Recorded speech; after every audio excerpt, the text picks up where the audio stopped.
Hey everyone, Catch 'em All Collectibles here. In today's video, we are going to talk about how third-party autograph authentication is and always has been a complete joke. This channel has been quite critical in its life of third-party authentication. Third-party grading, more so. Third-party authentication, when it comes to cards being real, not 100% consistently accurate over the history. I've made some videos before on some major scams in the hobby, but news came out, $350 million approximately scam that is like relatively hot news, cooling a little bit, couple weeks old, but I'm covering it right now. And it's primarily focused around sports autograph forgeries. And yeah, a lot of this channel talking about inconsistencies in grading. Grading, you are taking a card and you're looking at its condition, you're judging the surface, the edges, the centering, things like that. And you're placing it into a bucket of 8, 9, 10, mostly for all new printed things. If you're dealing with vintage, if you're dealing with damaged cards, obviously they go from 1 to 10. But there's going to be a lot of inconsistency in that. And I've spoken on that many, many times. But with autograph authentication, it's binary. I talk about the gray area a lot. There really is no gray area. If and when they deem it unable to be authenticated, they don't authenticate it. So it's either they authenticate it or they don't. And I never have bought the ability of an expert being able to determine that, yes, this thing that I did not witness is real.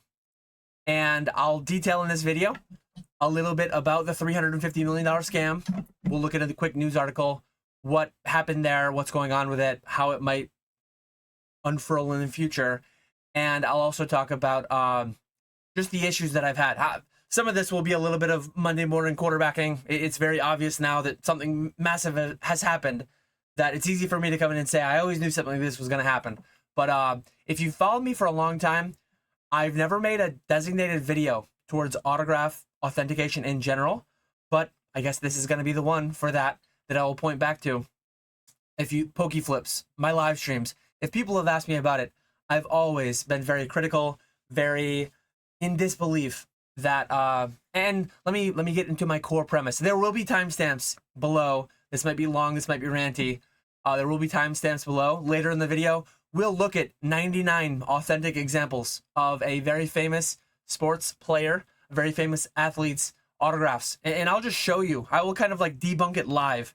99 authentic examples and so many inconsistencies, so many variances. And the core underlying fundamental reason that I've never trusted autograph authentication is that the amount of variance in, I mean, I say this as somebody with very bad, very inconsistent handwriting. I understand that maybe artists, maybe you could make the argument that artists and Pokemon, artists in general, they might have a smoother hand, a more consistent hand, a more consistent stroke of the pen, of the paintbrush, whatever. But a lot of athletes are more normal people when it comes to, I guess maybe their hand dexterity is better on average. But anyways, we're getting into a lot of nuance here. The amount of variance in a typical person's handwriting when they sign something 10, 100, 1,000, 10,000 times, especially across decades. There are certain athletes, certain famous people that have signed things across 40 years. And you mean to tell me that some third party that does not know them, that does not witness them doing these things, maybe we'll talk about that later in the video as well. The only time I would think it would be acceptable to third-party authenticate a signature, and those who do it right, in my opinion, in the industry, as far as I understand. But the amount of variance in a human's ability to write their name is just so wide varying. It's such a massive target to hit that, in my opinion, and I think the logic follows quite closely, that if someone is expert enough to authenticate it, by definition, someone out there would be expert enough to forge it. So I'm not saying that like people can't analyze handwriting and kind of like, hey, there's high likelihood, I can't guarantee it, but high likelihood that this is authentic, signed by this person. If someone could exist that can classify that that is expert enough to be able to classify that because of the way the L swoops and the T's crossed and the I's dotted, blah, blah, blah. If someone exists that's expert enough to do that, then my fundamental foundational thing, going back, if you talk to me, how long have I had this opinion? At least 11 years that I've been in Pokemon. But even predating that, I dealt with some autos, I dealt with some going to a yard sale, and certain things are supposedly signed by Babe Ruth or Mickey Mantle or Michael Jordan or whatever. I've just never bought it. I've never bought it because of those reasons. Because of the reason that if someone could theoretically exist, yes, I've deemed this, then someone could replicate that. I feel like that's only a logical jump to take. It's not much of a jump. It's just a statement of fact, in my opinion. Statement of fact, in my opinion. That's kind of interesting wording. But anyways, I will elaborate that more when we go through the exercise at the end of the video. If you want to time travel, it's down there. Looking at 99 autographs on one sheet of paper by one individual. And think about some of these signings. Some of these signings, people are sitting down at Collecticon, they're signing all day long. They're signing for 8, 9, 10 hours. You mean to tell me the 100, 200, 300 signatures they make during that time are going to be such laser focused, like exact replicas that someone can authenticate that, but no one is able to forge that? I'm not buying it whatsoever. So yeah, if someone is expert enough to authenticate it, someone is expert enough to fake it by definition. And that was logic that I held 10, 15 years ago. Bring in AI, bring in auto pens, bring in all these different things, all this different technology. Now, there's no shot. There was no shot 10 years ago that people couldn't forge easily enough to fool these experts. Someone as expert as the expert that's authenticating. And when you think logically about it too, it's like, what are you going to make at one of these XYZ grading card companies or XYZ memorabilia authentication companies? The amount of money that you could make authenticating them is going to be dwarfed by, and we'll talk about the $350 million scam soon. It's going to be dwarfed by the amount of money that you could make being on the bad side of it, being one of the evil guys. It's just inherently going to pay a lot more handsomely. And unfortunately, it's just a fact of humanity. All the scalping and MSRP, botting, all the things that go on in Pokemon, when you've got money to be made, it's going to go on in sports, in Pokemon, in everywhere. If and when there are things to be taken advantage of for financial gain, even when they break the laws, people will do it. That's just a fact of humanity. That is as much of a fact of humanity that autograph authentication is a joke. So yeah, let me, and one last thing I'll say before I show the article. Anecdotally, I have been, so I went to DC Worlds, in Washington DC Worlds in 2019. Imakuni had a private signing. Shout out to E4. I was there with a bunch of E4 people. We were hanging out. I was ripping packs with King Pokemon and Pokemon Radar and a bunch of people. And at one point, hey, Imakuni, we thought was going to be coming in there and like signing for people, but it ended up being in like a separate room. I didn't leave. Nothing against Imakuni, great artist, a lot of cool, funny cards. I'm just not a big auto guy. Growing up, I have a Mark Martin signed hat somewhere. Jeff Gordon's dad signed something for me. Yes, I was born into NASCAR. I've since left that fandom and went into NHL, NBA, MLB, things like that, NFL. But anyways, I've never cared about it much, largely because I just don't buy. And obviously, if I'd gone and I had seen something signed in front of my own eyes, it's like, okay, this is the guy, he's signing it for me, I know this is real. And I would care more about that because then I have the personal thing. But even having the opportunity, I just didn't go for it. But anecdotally, I heard people at that event that sent their things into PSA afterwards, or BGS, or whatever XYZ. I didn't mean to say a specific one because I think they're all in the same bucket. XYZ Grading Card Company. I went to a Bulls game in the 90s, and I personally had this signed by Michael Jordan. And people that I have no reason to believe they're lying about, like, what are they going to gain by lying about that? And the Grading Card Company deemed it inauthentic.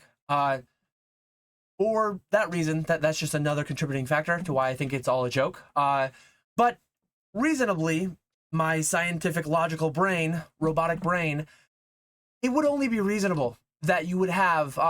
So there's two things. A false positive is when a fake is deemed authentic. A false positive is the worst case scenario. Going back to my engineering brain, my former job, you have certain failures. And depending on the instance, certain failures are just unacceptable. Certain failures lead to catastrophic failure. They lead to safety risks in other industries and other things. Like here, it's not catastrophic in like life and limb, but it could be catastrophic financially. It could be catastrophic towards one company's image or brand or whatever. But a false positive would be a fake card being deemed authentic. That should be avoided at all cost.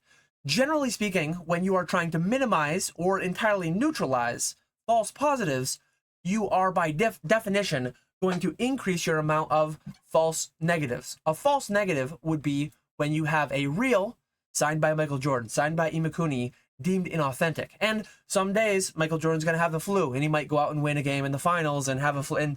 But he might also be under the weather. He might have just signed 1,000 things. His signature is just going to vary. It's going to be off. And there will be times inherently, even if auto authentication was like real and legitimate and consistent, there would never be 100% accuracy in false positives and or false negatives.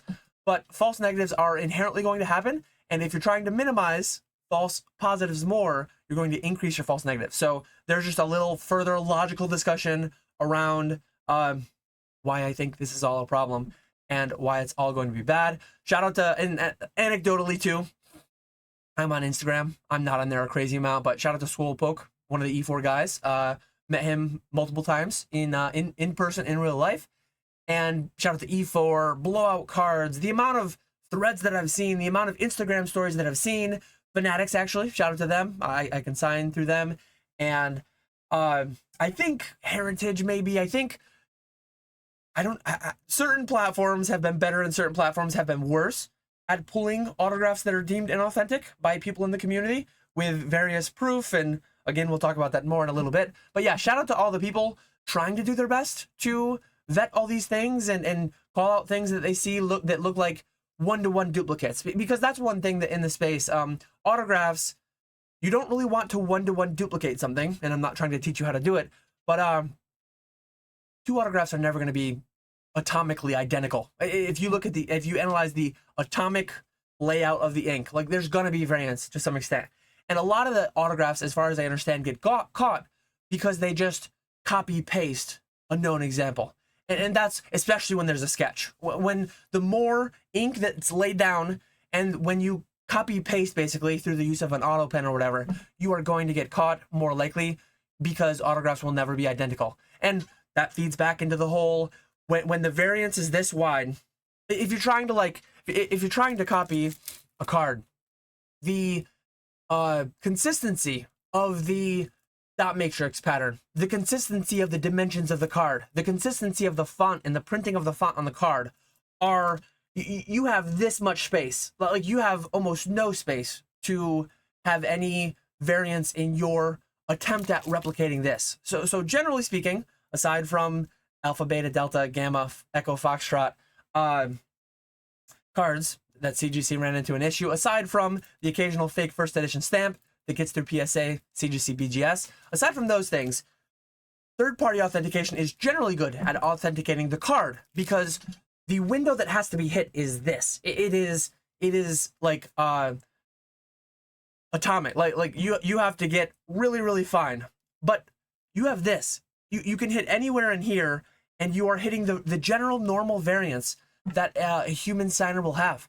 So yeah, all this 14 minutes of ranting, and now we will go into the $350 million problem that is third-party authentication. And not all of these were third-party authenticated if you look at the website associated with this news story. So yeah, breaking news, sports memorabilia dealer found dead after admitting to $350 million fraud and forgery scheme. So unfortunate news, like for the hobby, for just everything in general, all bad.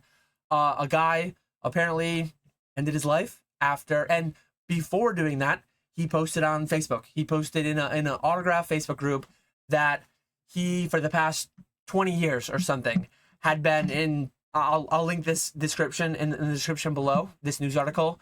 But this guy, jerseys, footballs, cards, he was faking the holograms from these various manufacturers of sports cards and sports memorabilia. And it was massive. Talking about being addicted, talking about getting a kind of a rush, faking Mahomes autos and Brady autos and Aaron Judge autos. And what he'd do is initially he was at times getting authentic examples, one, to train himself. Here are 50 authentic examples that he bought from the open market, and then he takes some average of them. Or he, in my mind, it's like you could probably create a computer program that says like, hey, here are 50 to create the bounds. Stay within the bounds of these 50. Here's the range. You don't have to hit this, trying to fool the authentic nature of a card. You have this. Here's the average of 50. Don't copy any one of the 50, but don't go outside of the bounds of any of the 50 either. And I think that's how these were being done. He'd buy 50, he'd train himself, he'd train his auto pen, he'd train all that stuff, and then he'd turn 50 into 1,000, and then he'd sell them all back out there. So he'd just buy real ones and he'd dilute it. He'd cut the product into many, many more examples that he was self-generating, self-making. And it's insane. It is millions of items. It is millions of items, hundreds of millions of dollars across 20 years. So this is not, as far as I understand, Fukuda's and Imakunis and Doritas and stuff in Pokemon. But again, Swolepoke, shout out to him. Shout out to some different videos that I've seen, E4 articles that I've seen. It's going on in Pokemon as well. And I've never touched autos because of it. If they are third-party authenticated, I will consign them. If the consignment house is happy to do it, if the third-party authentication company is happy to put it in, I will middleman that, I will facilitate it. But honestly, in the coming years, I truly think this industry will be shaken to its core. And I know in the past we've had pack piping, we've had CT scanning, we've had all these things that people tried sounding the alarm bells. This might be the end of XYZ in Pokemon, in the hobby. And maybe I'm being a little bit too dramatic to say that this will be the thing that leads to the beginning of the end for autographs, because it probably actually won't. This will probably just blow over. I'm already doing it a week or two late. Most people are probably like already forgetting about this, and I'm gonna pop it back into the news cycle for about the 1,000 or 2,000 people that watch this video. But absolutely insane. Here's another article. This one is a little bit newer. So the first one was July 16th. So yeah, I'm 11 days late. This one was July 24th, so I'm only 3 days late here as I'm recording. I guess 4 or 5 days late as you watch this. But yeah, one of the biggest forgery rings in sports memorabilia history. And the guy just details about what he was doing, and it's absolutely crazy. He talked about, like, he literally said in his Facebook post, you can buy a $150 auto pen machine on Amazon. Not advocating for any of this, just showing how accessible some of this equipment was that he was using. The website is apparently still there, mrmancave.com.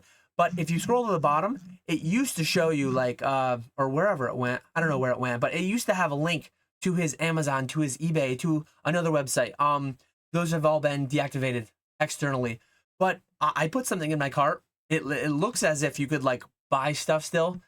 I'm assuming, mostly hoping that you can't. Hopefully this gets shut down sometime very, very soon. But yeah, please don't go buy anything from mrmancave.com, because yeah, all this news, and somehow the website's still up. His Amazon is down, his eBay is down. It seems like all the external things, the news has been big enough. Tons of articles. ESPN picked it up. A lot of mainstream media type outlets have picked it up because of its massive nature. Let me look over my bullet points really quickly and make sure I didn't miss anything else. Yeah, so it looks like I hit everything on my list. Let me go back to the full screen and just kind of sum up a couple things, and let me finish my Monday morning quarterbacking, and then we'll go into, so Leland's.com, massive auction house. I've never bought from them. I think they're more like sports memorabilia, sports cards, things like that, but a big auction house.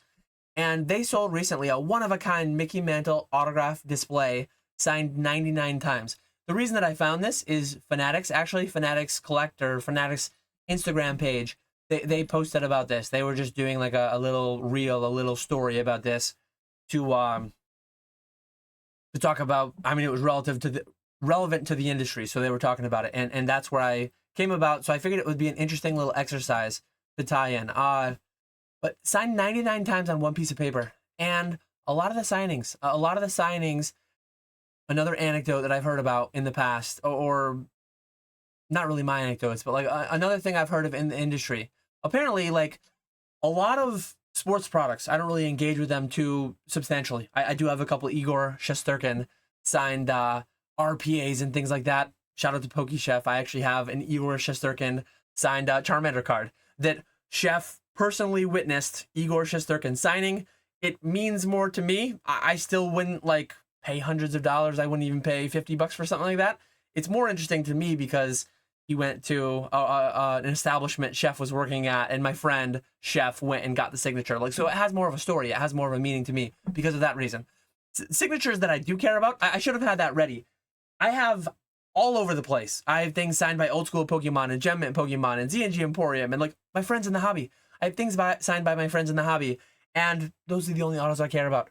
The only autos I care about are people that I get them in person and people that I know, and I'm glad. I'm glad that I've never been that big into autos, caring about it that much, and my scientific logical brain would have never allowed me to get into any kind of a scenario where I would pay, even if I did care about Igor's auto or any of my sports, Kobe Bryant or whoever. If I cared about their autos, my logical brain wouldn't allow me to pay the crazy sums that they go for.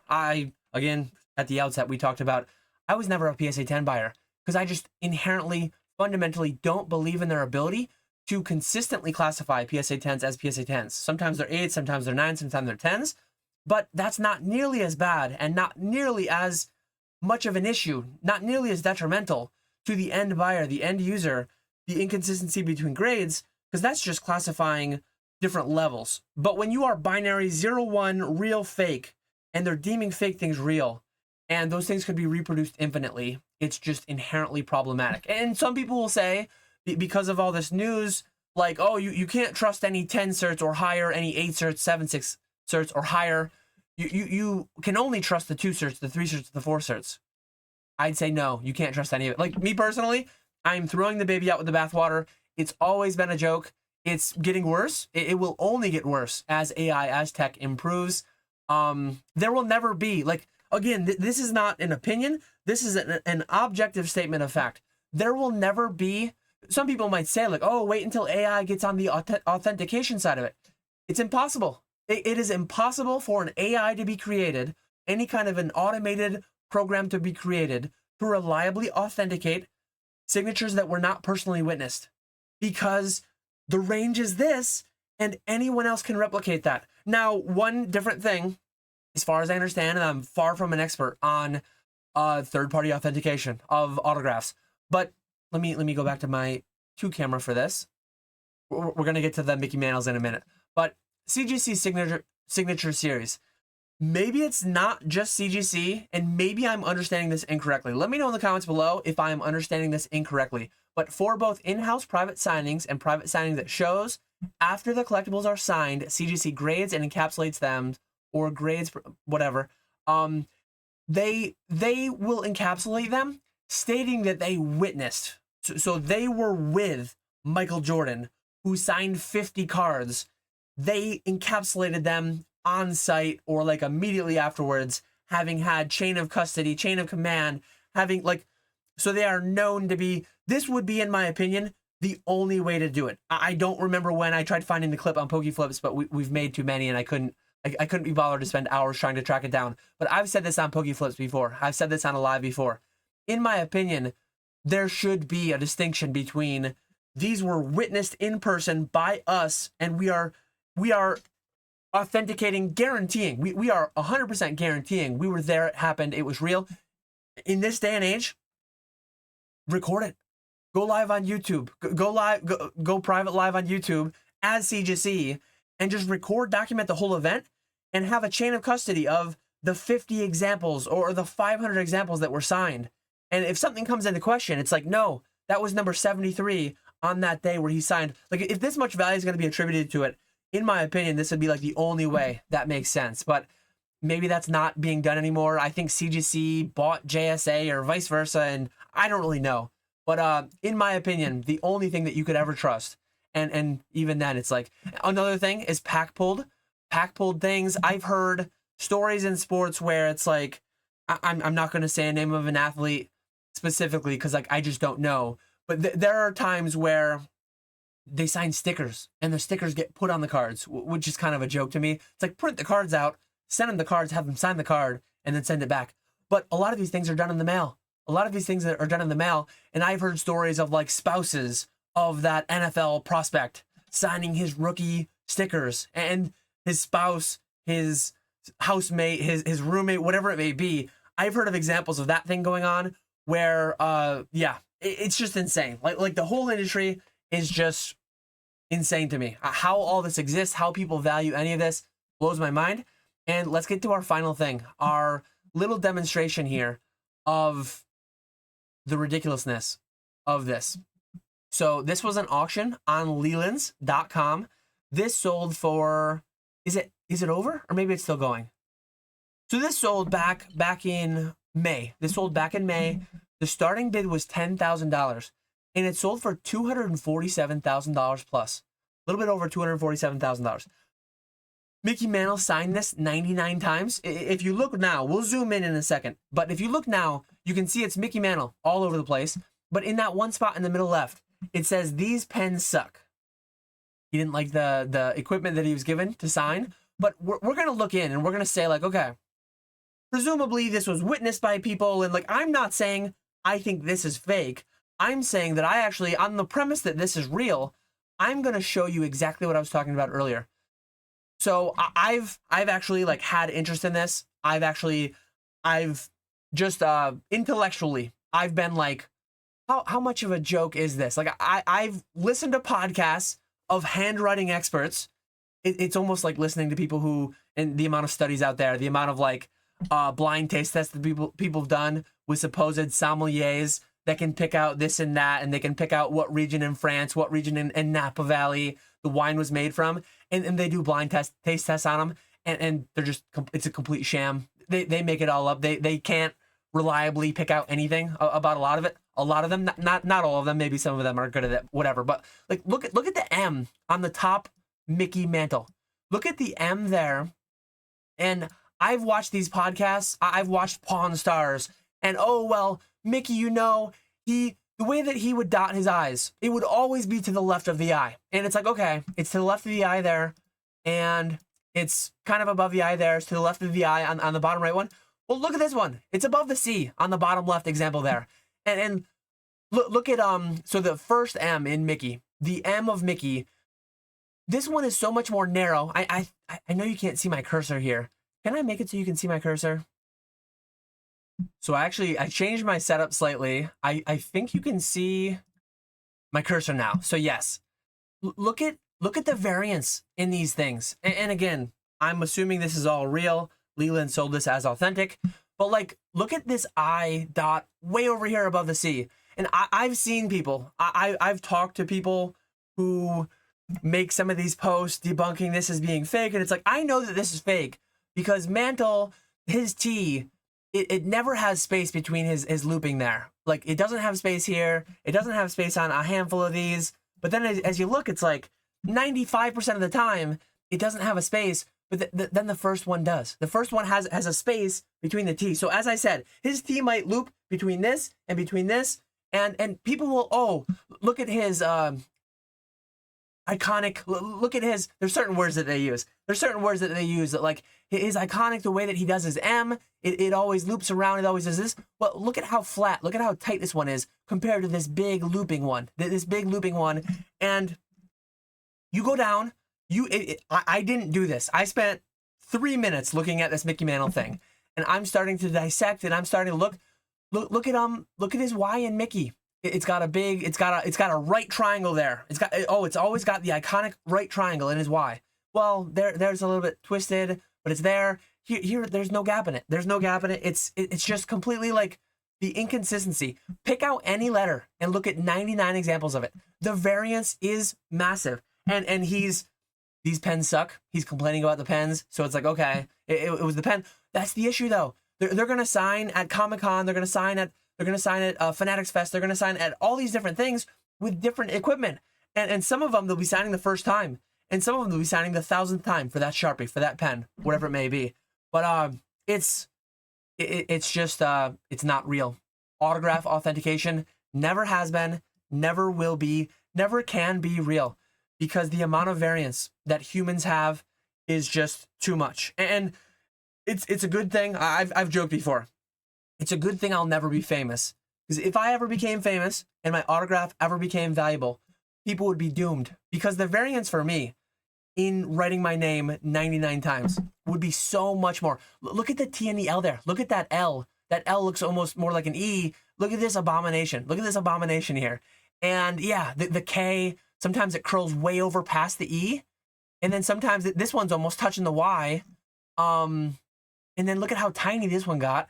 It's just, look at how tight this one is compared to this one. So much wider. The variance is just massive. I remember as I was looking at this for the 3 minutes before I started recording, I saw some drastic things. I'm like, I need to point this one out. I need to point that one out. I don't even remember what they were, but like, yeah, sometimes here's another one. I'm looking over on my screen and I don't know where we're at here. So Mickey, look at Mickey here. Where'd we go? So Mantle, all connected. Oh, well, this M is disconnected from the A. He always, in all examples that I've looked at in my years, the M and the A have always been connected in Mantle. So like this one would be deemed inauthentic. And certain times, again, if people can verify it, if people are expert enough to authenticate it, I promise you people would be expert enough to fake it. And yeah, look at this document. I'll link the Leland's auction below. We've already gone over 30 minutes. Dan, it's dead. Stop beating this dead horse. You're just Monday morning quarterbacking. Everyone knew it was a scam all along.